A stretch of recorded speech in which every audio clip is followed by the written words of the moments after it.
Good afternoon, everyone, and welcome to MIHR's 2013 Mining HR Outlook webinar. Before we get started today, I'd just like to do a quick sound check to make sure that everybody can hear us. We're on a telephone connection here, and we want to make sure that you're all able to hear what's going on. So if you go to your webinar operations panel, you can see a little column with a hand in it. If you could just raise your hand and let me know that you can hear what's going on, that'd be awesome.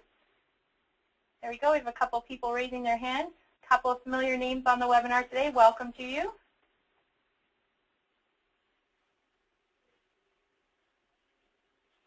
Okay, so I think that's showing us that the bulk of you have figured out the sound and can hear what's going on. So great, awesome.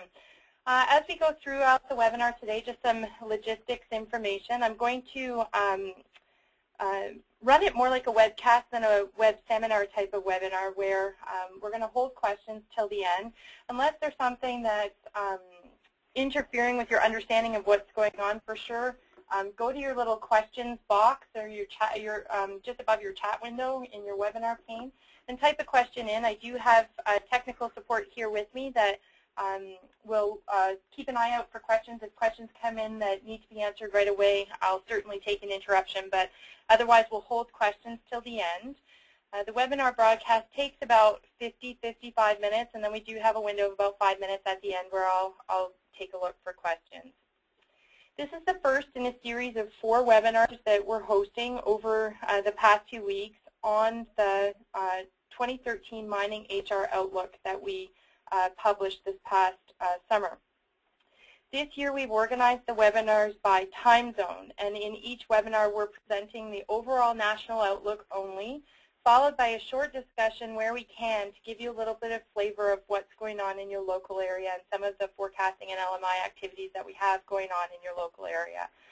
This is the webinar for the Eastern time zone, so the conversation will focus quite a bit on some recent forecasting work that we did in Ontario when we get to the pieces where we inject a little bit of local flavor. And again, after the presentation, I'll be taking a few minutes to answer a few questions, so feel free to use the question part of your webinar toolbox there. Most of you, it's on the right of your screen. And let us know if you have questions. We'll compile them, and I'll take a look at the end. So once again, welcome to MIHR's 2013 Mining HR Outlook webinar. New in our forecast this year is a focus on just a national outlook. Previous forecasting reports that we've produced have broken the country down into 6 different regions or provincial groupings. This year, our forecast report only shows national outlook, and we have a number of local reports that we've done in provincial and sub-provincial areas. The other thing that's new to our forecasting this year is a look at hiring requirements for different industry sectors. So it's a breakdown for mineral exploration, mining, mineral processing, and the like. We still have our occupational forecast for 66 occupations. And we've added new forecasting capabilities for available talent. So this complements our hiring requirement forecast and adds that second layer to the analysis. That then allows us to do an occupational gap analysis. So we're jam-packed with new information in this webinar if you haven't had a chance to look at our new report yet. Before we dive into looking at the numbers and the outlook for the mining industry over the next 10 years, I'll start with a little bit of who we are and what we do for those of you that don't know us. MIHR, or the Mining Industry HR Council, is the national HR council for the minerals and metals sector. We're a research hub and a catalyst for solving the HR issues in the Canadian mining and mineral exploration industry. We act as a catalyst and leader, and we bring the right stakeholders together to discuss the issues and find proactive solutions to implement programs and even develop the programs to ensure that the industry's long-term competitiveness and success is in place. So what I've got on the slide here for you is just an indication of the 3 types of activities that we have going on at the Council. Under the first, attraction, retention, and transition, we focus on programs to attract the future workforce through promoting mining as a career of choice and also focusing on programs to encourage diversity and inclusion in the industry. In particular, we have a program that encourages Aboriginal participation in the industry. It's a a workplace readiness training program for Aboriginal people called Mining Essentials. If you're interested in more information on that programming area, do let me know at the end of the webinar. I'll give you some contact information. I'd be happy to send you more information on what that's all about. Under our second area of programming at the Council, Skills Learning and Mobility, we have activities that focus on programs that ensure systems are in place for an appropriately skilled and effective and mobile workforce. This area maintains dominantly a industry-led worker certification program that's based on national occupational standards. Currently, we certify workers under this programming area in 4 previously undesignated occupations. Those 4 occupations are underground miner, surface miner, mineral process operator, and diamond driller and drill helper occupations. At last count, the rumor had it in-house that we passed 625 certified workers, and we are on our way to a target of 1,000 workers certified in the mining industry by the end of this calendar year. It's an exciting program. It's picking up momentum and certainly one of the flagship programs of the Council. If you're interested in learning more about this program, I can certainly put you in touch with the right people to tell you more about that too. And finally, the programming area, Research for Industry Sustainability, is what brings us together today. That's the research group in the Council, and we provide information, intelligence, and insight on Canada's mining labor market. So the labor market reports that we see here and other types of studies that give us insight on the HR challenges and issues in the sector.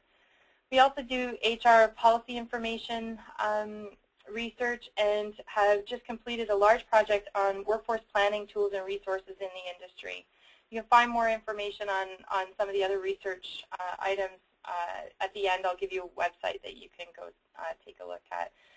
But today we're brought together to talk about the labor market information side of what we do in our research program. MIHR is an industry-led organization. We collaborate with a wide spectrum of stakeholders, including employers, education institutions, organized labor, and Aboriginal communities, as well as other industry associations and groups. So looking at the list of attendees today, I see some familiar faces or familiar names attending the webinar and some who aren't. So that's just a little snapshot of who we are and what we do, and certainly if you'd like to know more, let me know. MIHR defines the mining industry as including all phases of the mining cycle, so everything from staking and exploration through advanced development into extraction and then some early downstream mineral processing activities. We end our look at the industry, or the way that we slice and dice the industry, we end that at the point of aluminum fabrication and tool and die making. So a lot of the way downstream mineral processing activities are not included, but early stream mineral processing activities are. We also include a look at support services for mining and contractors, and you'll find a number of mineral exploration, particularly diamond drillers, in this category of subsector in the industry. So for us, the mining industry, when I say mining industry throughout the webinar, I mean everything from staking and claiming right through to all the support services, including closure, care, and maintenance, and environmental activities. As many of you are familiar, the mining industry, mining activities occur all over Canada, with many projects located in northern and remote locations. This is a particularly important profile in understanding Aboriginal engagement in the industry and the importance of Aboriginal engagement in the industry. It also underscores why we do a number of forecasting exercises and reporting in Canada's north in particular. What I'm showing you here is the diversity of the industry across the country. So as you can see, the commodity mix varies greatly by province and territory. So across Canada, each province and territory has their own mix of commodities. And as a result of this, each province and territory also has different context for the nature of the mining industry, the mix of activities that occur, and the workforce needs for the mining industry. So while I'm presenting here a national forecast for you where there'll be some regional context and sensitivity will get diluted in that national forecast. So keep in mind when you're looking at the national numbers what your particular needs are within your own region.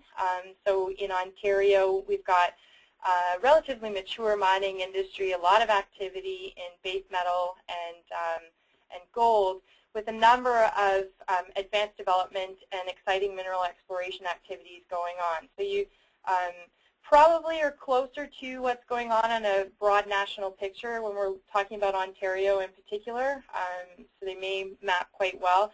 But if we were talking about the Yukon or Saskatchewan, you'd have to put a different spin or local context if you're thinking about your local numbers.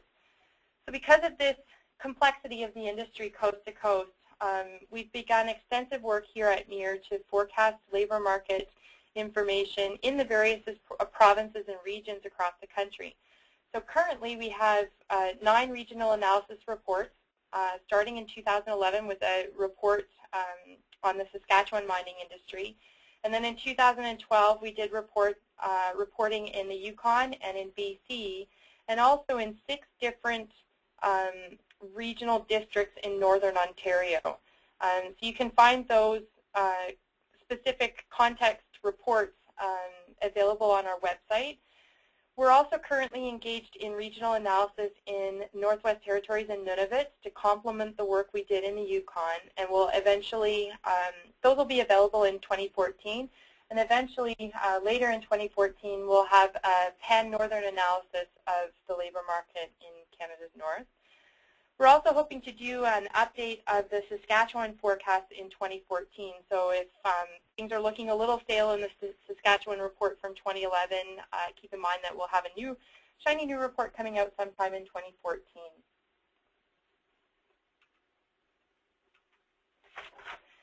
So as we noted earlier, we're now dividing our forecast up to give you a look at what's going on in each of the industry's subsectors.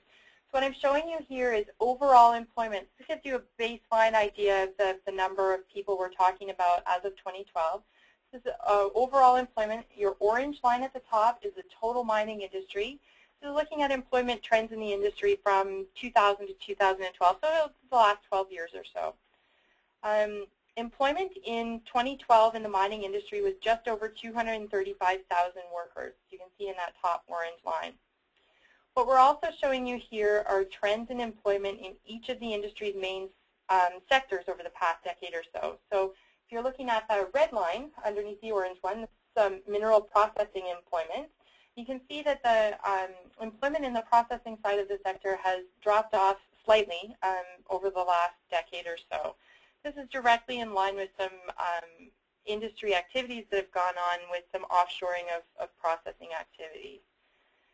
Below that line, you'll see the light blue line for mining extraction. As you can see, employment in the extraction side of our sector has been relatively steady over the last decade or so, with maybe a slight increase nearing the end of the last decade. The other two lines, the dark blue one and the light green one, kind of run together on your graph in front of you. These are the employment numbers for exploration and support services over the past decade or so. So you can see there's been a steady increase in employment in those two subsectors over time, and that directly relates to activities in the commodity markets and rising commodity prices over that time period. When we talk about moving forward in each of these sectors, I'll show you what the forecasts look like and where the trends will be going over the next 10 years for these. This just gives you an idea of where we're at right now for our baseline employment. I'm sure it'll come as no surprise to anybody on the webinar today to learn that there is a strong correlation between economic conditions and employment in our industry. So here we've plotted for you a graph that shows you change in GDP in mining against change in employment in mining. So your dark blue line is employment trend, and your orange-yellow line is your GDP change trend. So you'll notice a couple of things in this graph. One is that they tend to trend together. So that's talking about this tight correlation between economic conditions and employment in mining. So when times are great, employment tends to ramp up, and when times get a little bit tough in the industry, in the economy, you'll see employment in the industry drop off accordingly. The other thing you'll notice about this chart in front of you is all the jagged lines. That's showing you that our industry is quite cyclical, and that there's a lot of up and down that we go through under short time frames, relatively short time frames compared to other industry sectors. So this cyclicality and the tight relationship between economic conditions and employment in our industry is a very important trend. It's one that we use when we're looking to project what future employment trends are going to look like in the industry. We use a number of indicators of economic conditions when we're looking at our trends for future employment in the industry. One very important one is looking at commodity prices. So what I'm showing you here are the commodity price forecasts from the World Bank for gold and silver prices. So forecasting, see, it goes back to 1990, but you'll see the forecasting starts about 2/3 of the way through at 2012 and gives a forecast for 2014 onwards. These forecasts are critical bits of information for us in looking at what that future trend of employment is going to look like. And what I'm showing you here is an important thing to underscore right away. When I talk about the forecast over the next 10 years that I'm going to show you over the next half hour or so, we've already accounted for current economic conditions in the industry. So you can see that starting about 2011, 2012, World Bank forecasted that there would be falling commodity prices for a couple of years that would then recover over the long term.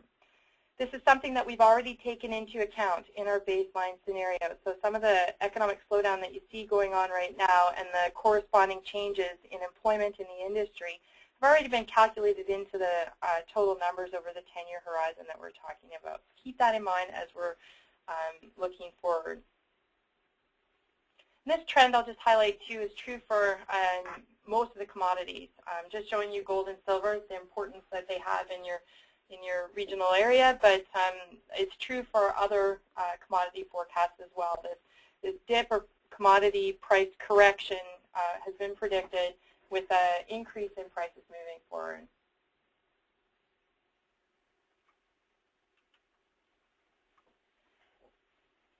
The other thing we take a look at when we're forecasting trends in our industry is demographic profiling and demographic trends that are important to our labor market. Probably the most important demographic trend in the Canadian mining labor market is the aging workforce. So as you can see here, Canadian labor market in general is aging. So there's a large cohort. This is your dark blue on the graph in front of you. There's a large cohort of people in the 45 to 54 and 55 to 64 age categories. It's larger than what you see in the 25 to 34 and the 15 to 24 age categories. Just a subtext here as well. The age categories that you see displayed here are based on StatCan binning for the different age groups. It's not that we're saying there are 15-year-olds working in the mining industry, but there are 15 to 24-year-olds, and they're probably more likely 20 to 24 in that category. So just keep that in mind when you're looking at that category of age. So in the mining industry, those are the orange bars that you see in front of you. The workforce is even more aged than what we see in the Canadian labor market. The other part of the story that's really important to know here is that mining workforce also retires slightly younger than the rest of the Canadian labor market. So we call this our perfect storm of an aging workforce and industry demographics. Not only are they more aged than we see in the rest of the Canadian labor market, but they retire younger, about 3 or 4 years younger than what we see the Canadian average. So when we take a look at retirement trends and the age profile of our workforce, 20 to 30% of our workforce is going to become eligible to retire in the next 2 or 3 years, and a significant number of them are already eligible to retire. So this creates a perfect storm of losses to our industry over the next 10 years. The other demographics that we track very closely in our reporting are demographic profile, or how many people are participating in the industry who are women, immigrants, and Aboriginal people.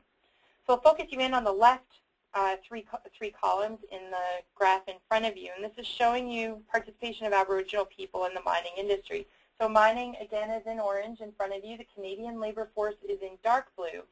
And what we've also done new this year is, rather than just compare ourselves and our diversity in our industry to the Canadian labour force as a whole, which includes a number of other industry sectors that may not necessarily compare to mining in terms of the types of occupations, we've taken a look this year also at our peer group. So that's other resources sectors in the Canadian workforce, and that share similar occupations and similar type of occupational profiles. So we think that that's a very important comparison group for how we're performing in the mining industry.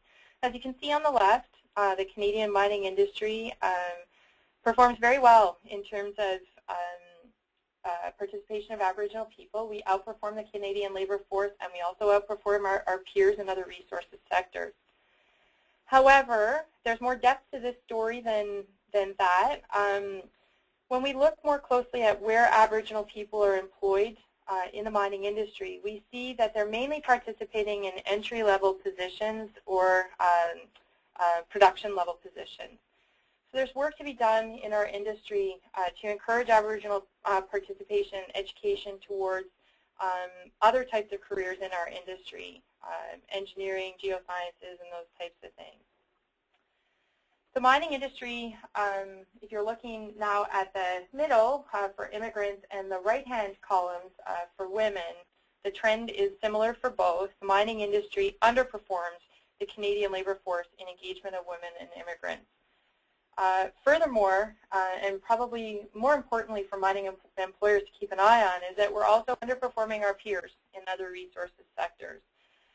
So there's a significant amount of work to still do in the industry in encouraging immigrants or new Canadians and women into the mining industry. And this is going to be key to strategizing for addressing the gaps in our future workforce that I'll show you moving forward in the webinar. So keeping in mind base level employment and all of the demographic trends that I've just showed you, we're going to launch into talking about our forecasts and our numbers. So there's three main components to MIHR's forecast. First, we have the hiring requirements forecast, which takes a look at the needs in the industry. We then will show you an available talent forecast to predict how many are going to be available to fill those needs. And finally, we'll look at a gap analysis on an occupation level for all the different occupational trends that we see in the industry. So when we look at the needs against who's going to fill them, what do those gaps look like and what are the trends? The first thing I'll talk about today is MIHR's hiring requirements forecast. And in terms of using economic terms, it's not pure demand and pure supply that we're looking at here. We're taking a look at sort of a little of column A and B on both sides of the equation to show you something that translates well for a hiring manager in a company. It doesn't matter to a hiring manager whether this position that they're hiring for has been created by a new position being created in the company or they're replacing somebody who's left. A hire is a hire was the information we got from industry when we went and talked to them about the approach we would take. So MIHR's forecasts show you a blend of both what is going to be created due to changes in economic conditions and employment growth in the industry, as well as replacement requirements. So who are you going to need to hire due to folks retiring or folks leaving the industry for other reasons? Our forecasts are also presented to you under three economic scenarios. We have a contractionary, a baseline, and an expansionary scenario. The baseline scenario assumes a status quo, so following the current predictions of the different economic trends that go into our forecast, and giving you an assessment of what's going on given the status quo. Keep in mind again that this baseline scenario accounts for the current economic climate that we're in. Expansionary scenario assumes better than predicted conditions in the economy, and the contractionary scenario assumes more of a grim economic outlook. So just for the purposes of our discussion today, I'm going to focus you in on the white line in the middle of your chart in front of you. That's our baseline scenario hiring requirements. So you can see in terms of net change in employment or net change in the industry due to economic conditions, we're predicting a modest growth in the industry over the next 10 years. And then replacement requirements over the next 10 years for retirement and non-retirement separations that make up a significant portion of the hires that are going to need to be made in the industry. This is a direct reflection, again, of those demographic trends that I was showing you in the industry earlier. So as you can see, by 2023, the industry is going to need to hire over 145,000 workers, driven mainly by these replacement requirements, even in a contractionary scenario. So that's assuming that we don't return to a growth trend in commodity prices and that times continue to get tougher over the next 10 years for the industry.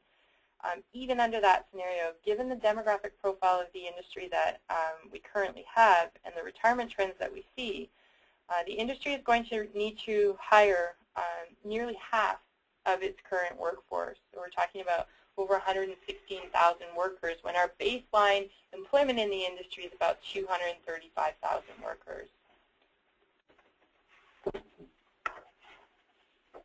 So new this year, our forecasts are broken down by industry sector. So as you can see, the story changes slightly when you talk about each of the subsectors in the industry. So looking at the very top and the bottom in the table in front of you, we're looking at the exploration and support activities for exploration and mining subsectors. You'll see declining levels of employment forecast in terms of net change in employment due to economic conditions over the next 10 years. Some of that is also a bit of a correction from the rapid hirings that have been going on in the industry over the last 5 or 6 years in those sectors. There's also, however, despite this slight shrinking in terms of the baseline employment in those sectors, we're still looking at significant hiring requirements that are due to replacement, especially due to an aging workforce in the mineral exploration sector. So keep in mind, and then again, we're also showing you here what's going on in the extraction and the mineral processing side of the sector, where we're seeing increases in employment due to the economic conditions, and then again, these large replacement requirements. So keep in mind that, again, these projections include the current market conditions and commodity price trends, and that when we talk about the need to hire over the next 10 years, keep your eye on the horizon. So short-term, story may not make sense for current conditions, but we're just stressing that over the long term, this is what we're looking at in terms of hiring requirements. Our forecasts also break down into occupation and occupational grouping. So MIHR follows 66 key occupations that are defined as essential to the industry. An operation won't go forward in time without these occupations having people in place. There are also a number of occupations in the industry that we don't track in our occupational breakdown. So you'll see on the second to last line in the chart in front of you shows you all other occupations. So the 66 occupations that we track for our occupational trends make up about 60% of the overall employment in the industry. So as you can see in the chart in front of you, when we roll these 66 occupations up into their 6 broad occupational categories, the greatest number of hiring requirements in our industry are in the trades and production occupations. This makes sense given how labor-intensive the extraction side of the industry is. However, we're not saying here that you need to focus all your energy on trades and production occupations, and the rest, well, there are not very many of them comparatively speaking, so don't worry about those. Nobody's saying that. So even in the categories where the numbers look small, so right underneath the professional and physical sciences occupations, we're projecting 8,000, not 47,000 workers. It doesn't mean that these folks are going to be easy to find and we don't need to pay attention to them. Professional and physical science occupations tend to be the ones where skill sets and experience are very difficult to find.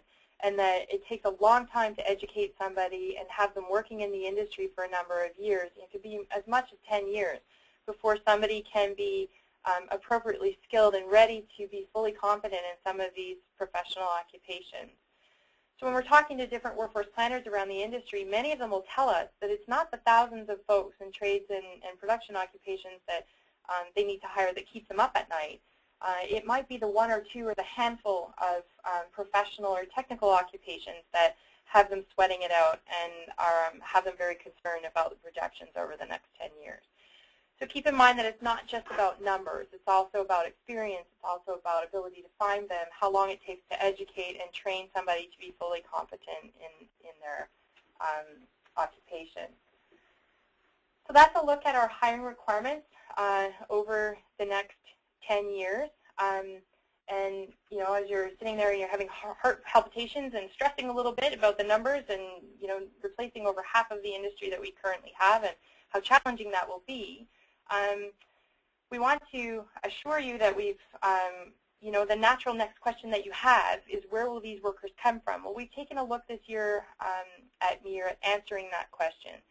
So our new forecasts this year provide you with forecasts of available talent. So these forecasts are answering your question, where are these people going to come from?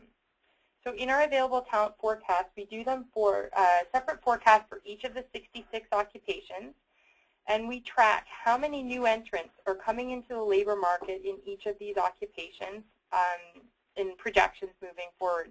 So that's folks coming in from immigration.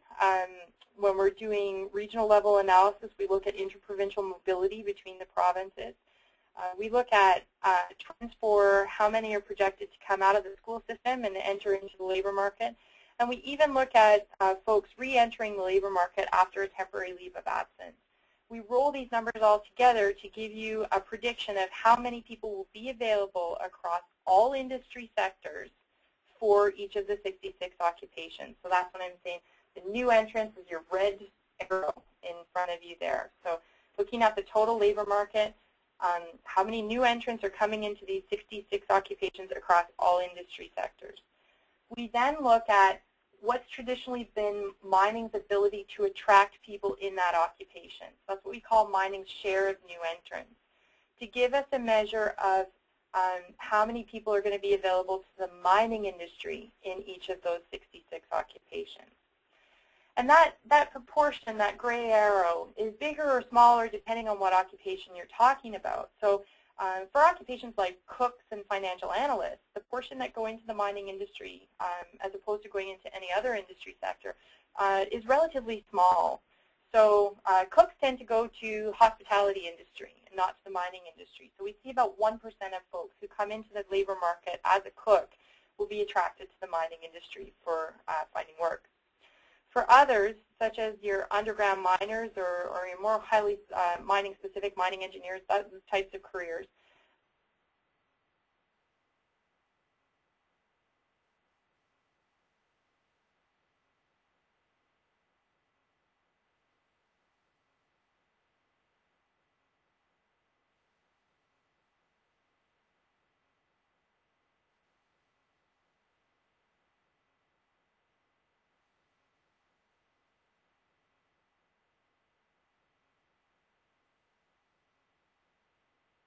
portions of new entrants coming into the industry. So when we roll all these forecasts up into the broad occupational categories that I showed you under the hiring requirements forecast 2 slides ago, you see that we get a measure for mining share of available talent. That's your left-hand column. These are the new entrants into the mining industry for trades and production occupations and the others. We also show you the total available for all industry sectors. So for each of the 66 occupations, we show you who's predicted to be available for mining, but also who's predicted for all other industry sectors. So we get a sense of how healthy that labor pool is for that occupation. And then broadly for each category, we show you what's been mining's traditional share of the past several decades of attracting folks into occupations in our industry. So these forecasts that we show you for available talent assume that current rates of entry into labor market, into these occupations, continue over the next 10 years. So we're looking at current trends continuing moving forward. If something were to drastically change, a new program were developed at education institutions, or a program were canceled at an education institution, then that would drastically change what the forecast looks like over the next 10 years. So we'll be updating these forecasts every year so that you get a sense of how things are changing over time. But as you can see, as of now, with current trends for available talent, the numbers in that left-hand column for each of the 6 broad categories are significantly smaller than the numbers that we showed you in comparison earlier for hiring requirements. So broadly across the occupational categories, we have a shortfall. It's not true for every occupation. I'll break that down for you in just a minute. The other thing that our available talent forecast lets us do is take a look at labor pool pressures. So for each of the occupations, are we expecting more new entrants over time than what we've seen up to now, or are we expecting fewer over time than what we've seen up to now? So if you're looking at the green category in front of you, it's got 2 dimensions. I'm just talking about the color dimension right now. The green category in front of you is showing you the occupations where we're expecting to see more new entrants coming into the labor market over time than what we've seen up to date. So we call this labor pool in a state of growth.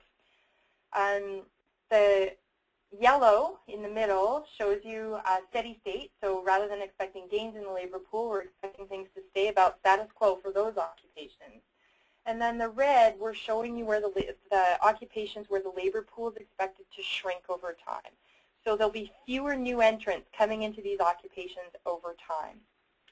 The other dimension that we've plotted for you here that's going on the vertical is how specific is that occupation to the mining industry. So the closer you get to the top of the chart, the more specific that occupation, the more share of new entrants go into the mining industry.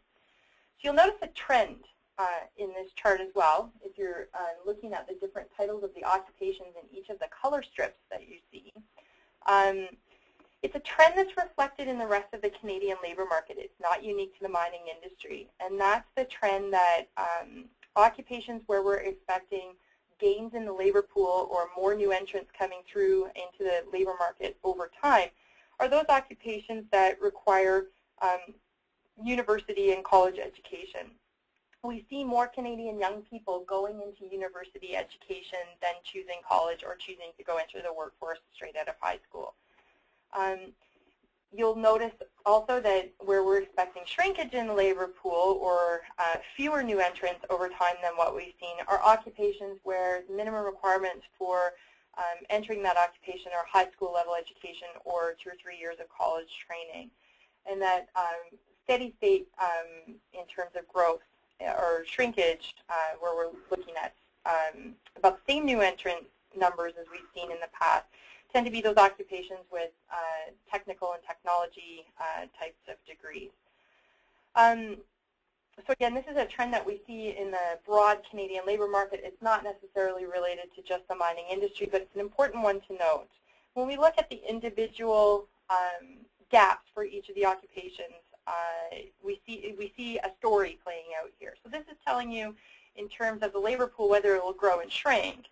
Now what we want to do is compare what we're seeing here for available talent back to what we showed you for hiring requirements. This is what we call our gap analysis. So the gap analysis directly compares number for number hiring requirement for each of the 66 occupations against the available talent forecast for mining's share of new entrants for each of the 66 occupations. And it's simple math to tell us if there's a shortfall and to what degree. The other thing we layer into our gap analysis are the trends that I was talking about earlier in terms of what that labor pool is doing over time and some of the tension points over time. And we'll highlight 3 different trends that we see playing out in the gap analysis. For those of you who are plugging in from Ontario and are really interested in what's going on in Northern Ontario and the 6 regional level reports that we did in Ontario, you won't see a direct comparison of available talent forecast to a hiring requirement for Ontario. We did that on a broad level rather than on a specific level. So your regional level forecasts give you the hiring requirement for the 66 occupations, but just a broad indication of what's going on for available talent. That's because the mobility analysis and measures that we need to do an available talent forecast at a micro-regional level is something that we're still working on our capabilities for here at the Council. So we can talk to you in terms of available talent on a broad provincial and territorial level. The data inputs are quite robust for mobility for that level of analysis. When we get to the regional level of analysis, we're still developing capabilities on how to give you more of a regional look. Mobility becomes the sticky factor there. So if you're looking for this type of gap analysis in the Ontario reports, we're not there yet. If we do roll the Ontario reports up into a broad level Northern Ontario analysis, we will be able to give you a better indication of what those side-by-side comparisons are in your gap analysis. So we have a large table in our report that shows you on a national level each of the 66 occupations, what the need is. Those are the cumulative hiring requirements for each of those 66 occupations. Compares it to the available talent for mining share for each of those occupations, and then shows you the simple math, the gap. So what's our shortfall or not going to look like. And then we also show you an indication of what the challenge is going to look like moving forward. So this is pulling back in all of the total available talent for all industries and giving you an idea of where your pressure points are going to be. Are you going to be able to find them in other industry sectors? So as you can see, in terms of the 6 occupations or 5 occupations that I've shown you here, these are just the first 5 in the table of 66. I'm not going to walk you through all 66. I'll point you to the report if you're interested in other occupations. They're just showing you the first 5 to show you that in the production and trades occupations, we're forecasting a shortfall for each of these 5 occupations. But that there's in some cases, there's a healthy labor pool to draw from. So if you're looking at truck drivers, there's many available in other industry sectors. Whereas in other occupations, such as underground production and development miners, there aren't large numbers available in other industry sectors doing this occupation for some other industry. So it's important for us to take a look at what trends are emerging when we do the comparisons for each of the occupations. And we see 3 different types of trends emerge when we take a look at things this way. So what I'll show you here are the need or the hiring requirement in the orange box is showing you how many we're going to need to hire. The dark blue is showing you mining share of new entrants. And the light blue is showing you who's available to all other industries except the mining industry.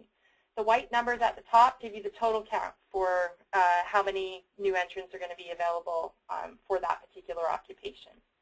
So for the occupations that I'm showing you here, you can see that the orange box, or the need, is falling within mining's share of new entrants coming available over the next 10 years.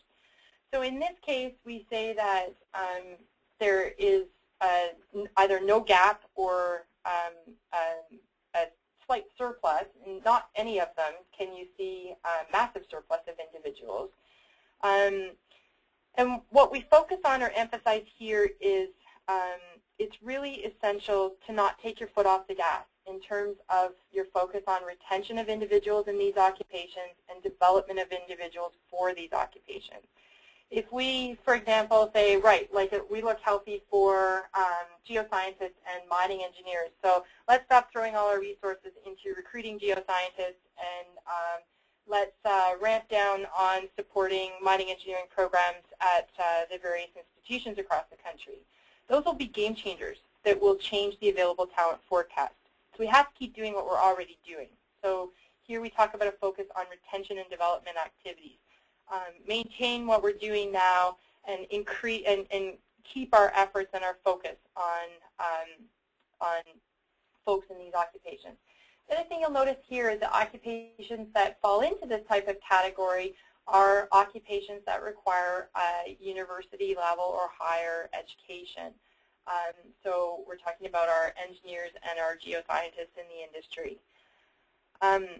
These are also talent groups who have broad education and highly transferable skill sets who are a flight risk from the industry. So when economic conditions get tough and we introduce measures to make economic sense in the company, it might be worthwhile in your workforce planning to think through what type of occupational category people fall into. So folks in these categories could easily find work somewhere else and transfer their skill set to another type of career and be very reluctant to come back to the mining industry once things look better. So we talk here about making sure that we retain folks who are already in these occupations and don't lose out on our education and training opportunities for them. Second trend that we see in the industry is a trend where the orange square is no longer within the dark blue. So our needs will surpass our predicted share of talent coming into that occupation. But that orange square falls within the light blue. So that's how are available to all other industries except mining. So in these cases, the mining industry is going to need to attract workers from other industry sectors to come and work in mining in order to meet our needs. We're going to have to grow that dark blue bar to come up and meet the orange square. In these cases, we talk about increasing mining's share of talent. So rather than attracting only 7% of heavy equipment operators who come into the labor market, we'll need to attract 8%. Which means that we'll need to attract folks away from construction or petroleum or some of the other traditional sectors that heavy equipment operators seek employment in. So in these cases, mining's going to need to work together as an industry to try to attract workers away from other industry sectors where they typically might go and look for careers. Company-by-company initiatives probably won't be as effective in doing this kind of thing. It's going to have to be an industry-wide effort, coordinated together. Reason being, the proportion that of new talent who chooses to go into different industry sectors over time, if you look back over the last 20, 30 years, is relatively stable. It's pretty difficult to try to attract folks away from another industry sector if that's a sector that traditionally has attracted them and that's where they normally think of going and finding work. As soon as mining starts to try to increase its efforts to attract folks from away from a traditional industry sector for those occupations, that sector, construction, oil and gas, whoever they are, will respond in kind with their own campaigns and outreach and push back and try to keep the workers that they already have. So working as individual companies probably won't be as effective as working as an entire industry to try to attract folks. If you look at the types of occupations that are falling into this type of talent gap, you'll see that most of them are trades and heavy equipment type of occupations. So we really are competing with construction and petroleum and other industry sectors, our other sectors like that to attract our workforce here. So career awareness and outreach campaigns as an industry are going to be really important to address the types of gaps that we're seeing for these types of occupations. The final trend that we see when we look at our occupational gap analysis is one where the need, or the orange square, is outside or within a margin of error of being outside of who is available for all industry sectors, mining and everybody else. So in this case, there simply aren't enough new entrants coming into the talent pool for each of these occupations to meet our needs, never mind everybody else's needs. So in this case, we're talking about a need to grow the entire talent pool. And you'll also notice that these are the occupations, there's two types of occupations that fall into this category, and all of them are mining-specific occupations. We have occupations that are highly mining-specific and production-oriented occupations where we saw the largest hiring needs in terms of sheer numbers. There are also a number of supervisory and mid-level management occupations specific to the mining industry in this category. So paying very close attention to highly mining-specific occupations and education and training and development of individuals to take these for these occupations to grow the talent pool over time, and also careful attention to midline management, succession planning, and supervisory and early leadership roles in the industry will be very important over the next 10 years. Growing a talent pool overall is, again, not a one company at a time type of approach. This is something that's going to require coordinated efforts with all levels of government, with industry, education and training institutions, and other interested associations interested in training and developing a skilled workforce in order for us to meet the needs and address the gaps that we're seeing. So just a quick refresh, we had 3 different trends.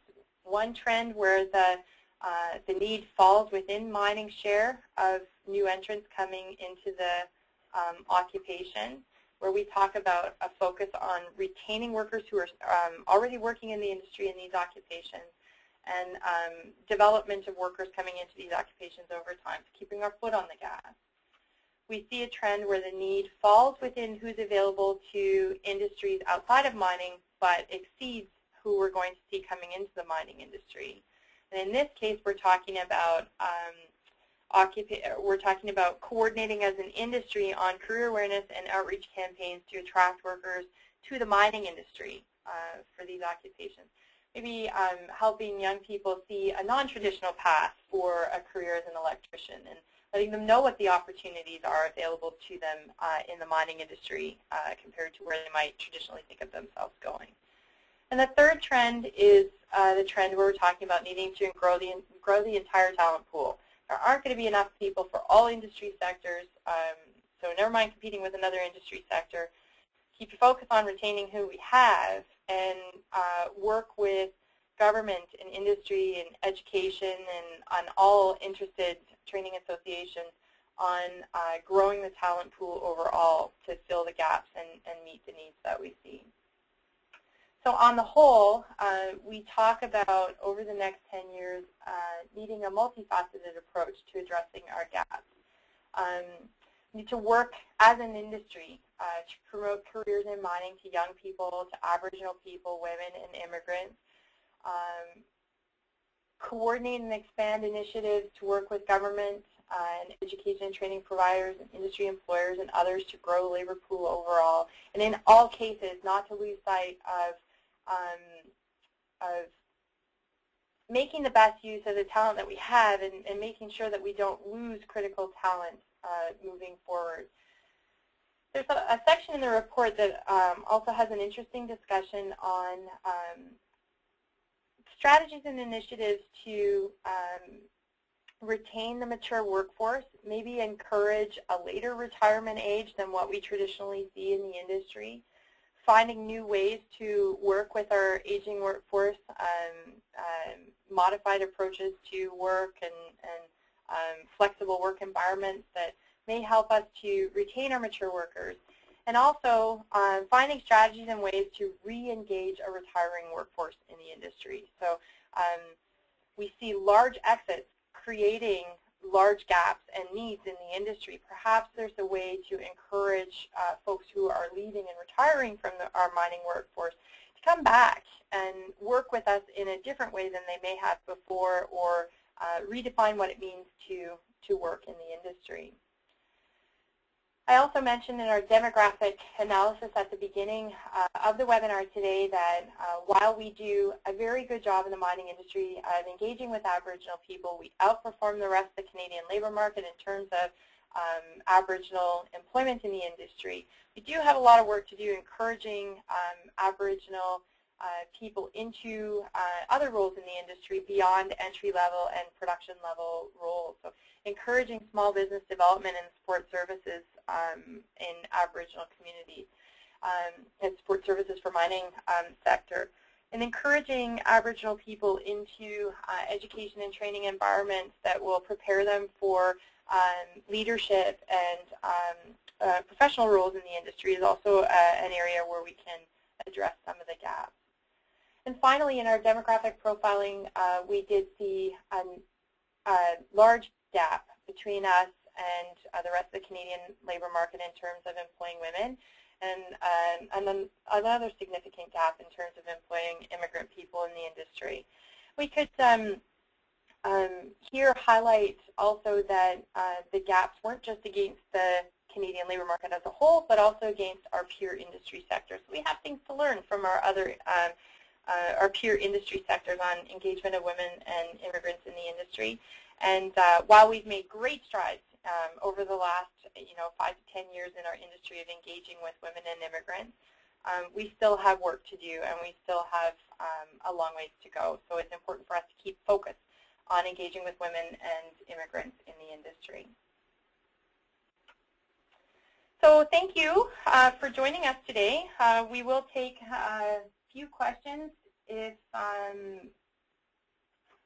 I'll just do a quick scan through them here, and then we'll take a couple of questions. But I do want to highlight that for more information or discussion, you can definitely refer to mininghrforecast.ca, where we do have our reports available online. You can download the whole report if you're looking for 65 pages of reading.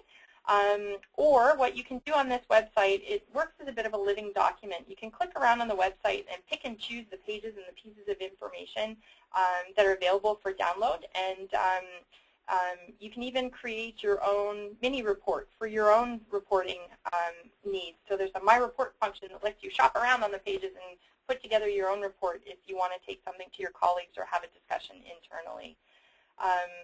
You can also find each of our 9 regional reports off of this website or from MIHR's main website, MIHR.ca.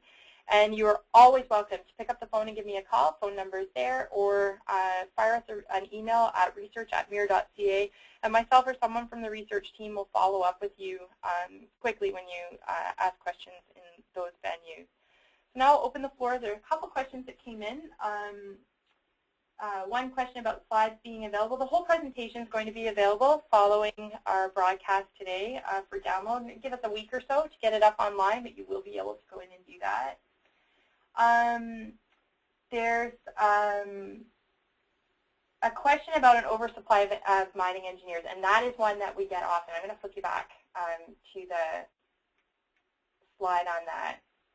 And I think I addressed it a little bit when I was talking, but I'll just re-emphasize that, no, this is not saying that there's an oversupply of mining engineers coming over the next 10 years. What we're saying here is that all of the efforts the industry has done in the past 10 years to engage mining engineers, to ramp up education and training of mining engineers, have more engineers choosing mining as a specification when they're in their education program.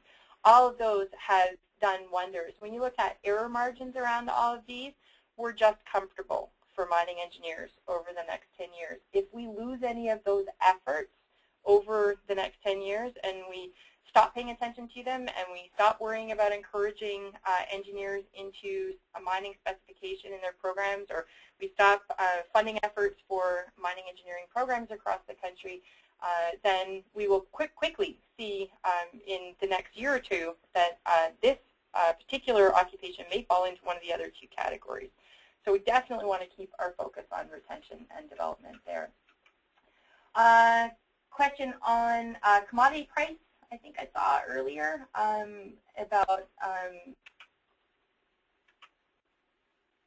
the price corrections that I showed you early on in the webinar for commodity price forecasts were, as of 2012, they're accurate pricing, and then they're forecast from 2012 on.